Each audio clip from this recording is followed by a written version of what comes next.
ko'lamli demokratik o'zgarishlar, jumladan ta'lim islohotlari orqali O'zbekistondagi yangi uyg'onish davri, ya'ni 3-renessans poydevorini yaratishni o'zimizga asosiy maqsad qilib belgiladik.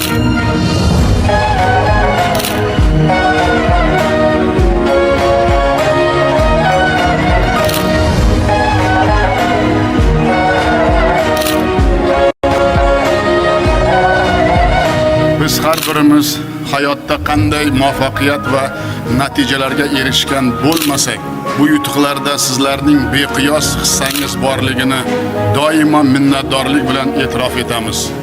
Shu bois mana shunday quvonchli kunda barcha shogirdlaringiz, butun xalqimiz nomidan sizlarga yuksak hurmat, ehtiromimiz, ezgu tilaklarimizni bildirib, chin dildan ta'zim qilamiz.